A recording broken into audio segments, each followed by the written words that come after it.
Hello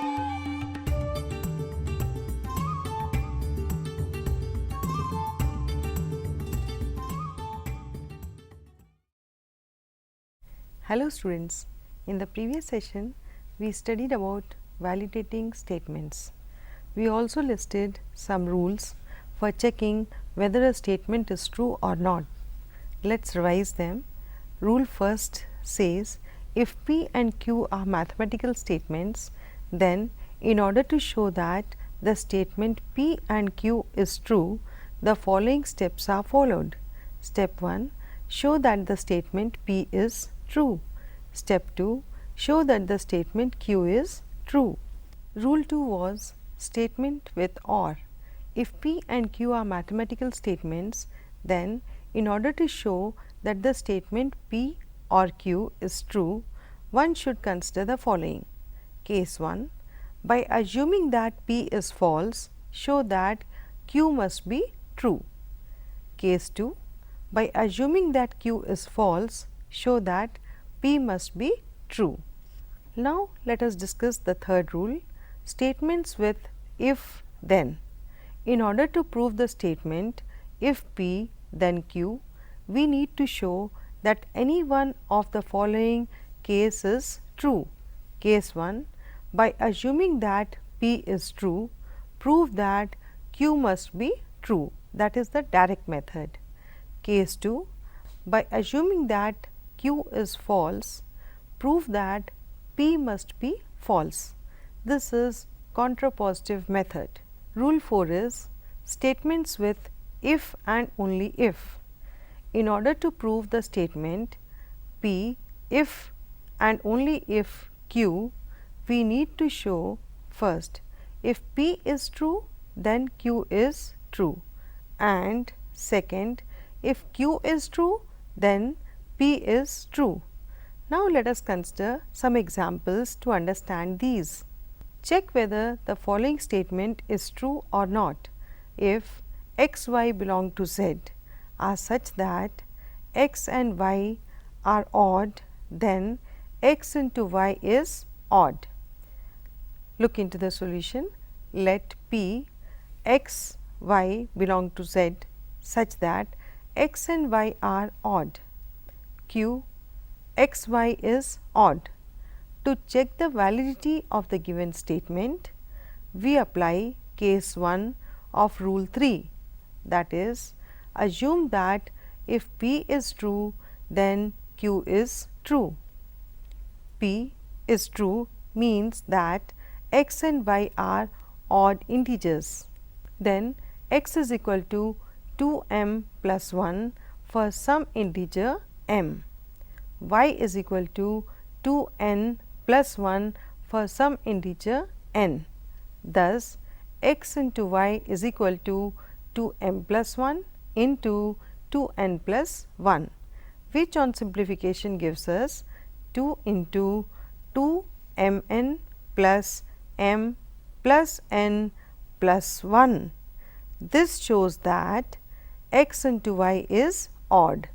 Therefore, the given statement is true. Suppose we want to check this by using case 2 of rule 3, then we will proceed as follows.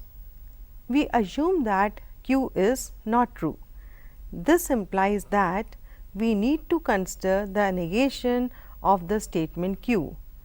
This gives the statement not Q, product x y is even. This is possible only if either x or y is even. This shows that P is not true. Thus, we have shown that minus Q implies minus P. Thus, this example illustrates that to prove P implies Q, it is enough to show that minus Q implies minus P, which is the statement P implies Q. Now, let us take up one more example.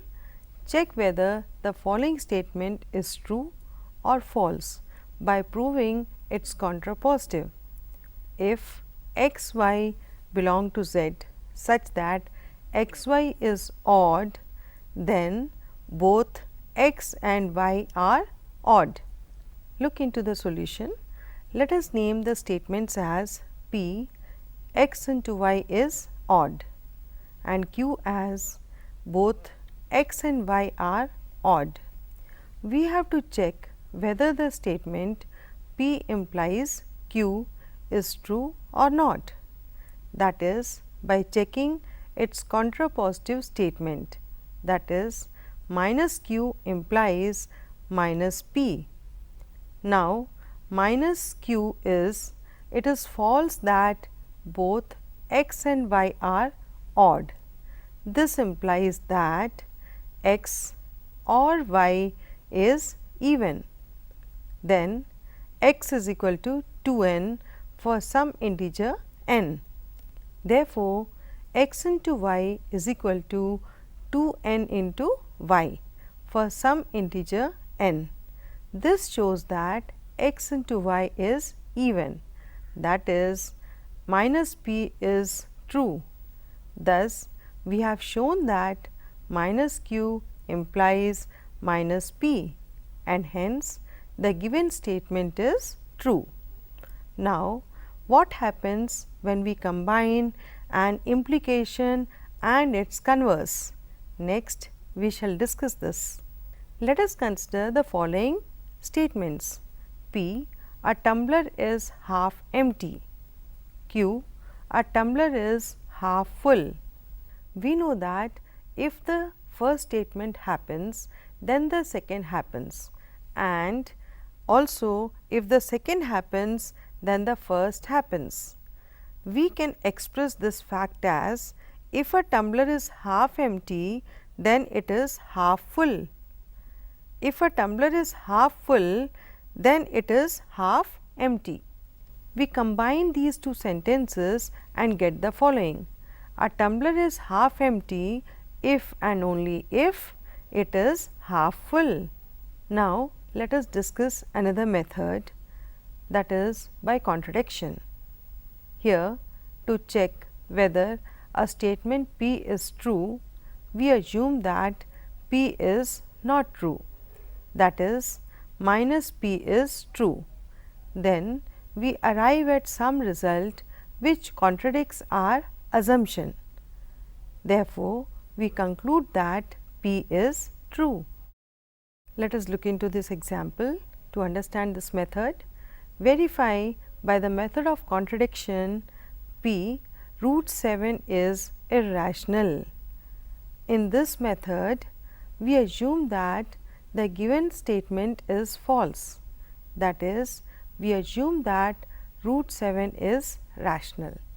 This means that there exist positive integers a and b such that root 7 is equal to a upon b, where a and b have no common factors.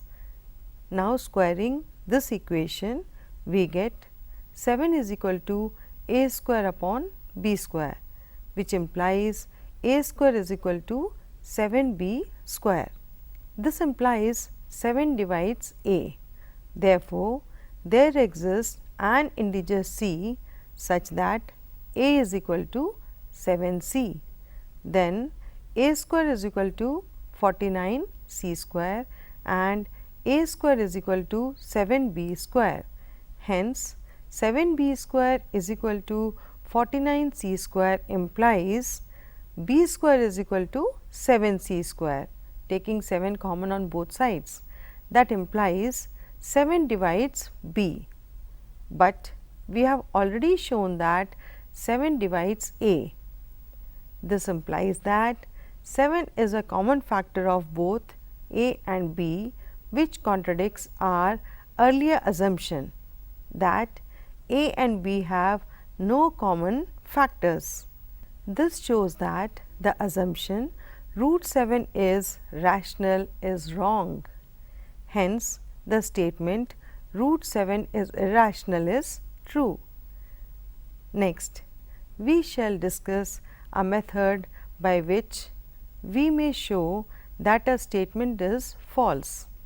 The method involves giving an example of a situation where the statement is not valid. Such an example is called a counterexample. The name itself suggests that this is an example to counter the given statement. By giving a counterexample, show that the following statement is false. If n is an odd integer, then n is prime. Look into the solution. The given statement is in the form if p then q. We have to show that this is false. For this purpose, we need to show that if p then minus q. To show this, we look for an odd integer n, which is not a prime number. 9 is one such number. So, n is equal to 9 is a counter example. Thus, we conclude that the given statement is false. Please note that in mathematics, counter examples are used to disprove the statement. However, generating examples in favor of a statement do not provide validity of the statement. So, students, we have learned that the following methods are used to check the validity of statements. First, the direct method, second, contrapositive method, third, method of contradiction, and fourth, it is using a counter example. Let us solve an example using these methods. Show that the statement P, if x is a real number such that x cube plus 4x is equal to 0, then x is 0 is true by direct method, method of contradiction, and by method of contrapositive. Now, look into the solution. When we use direct method, x cube plus 4x is equal to 0, or taking x common, x into x square plus 4 is equal to 0. This implies either x is 0 or x square plus 4 is not equal to 0 when x belongs to R. Second method of contradiction, let x is not equal to 0 and let it be x is equal to p, where p belongs to R, and p is the root of x cube plus 4x is equal to 0. Therefore, p cube plus 4p is equal to 0 implies p into p square plus 4 is equal to 0. P is not equal to 0, also p square plus 4 is not equal to 0. This implies p is equal to 0. The third method was method of contrapositive. Let x be equal to 0 is not true, and x is equal to p is not equal to 0. Therefore, p cube plus 4p is equal to 0, p being the root of x square plus 4 less than 0, or p into p square plus 4 is equal to 0. Now, p is equal to 0, also p square plus 4 is equal to 0. This implies p into p square plus 4 is not equal to 0 if p is not true. Therefore, x is equal to 0 is the root of x cube plus 4x is equal to 0. Now, let us look at one more interesting example.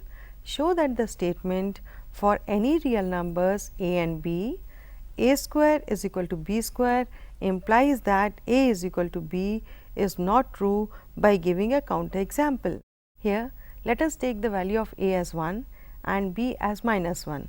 Look, a square is equal to b square, that is equal to 1, but a is not equal to b. Here, the given statement is not true. So, students, I hope you enjoyed studying this chapter on mathematical reasoning. Thank you.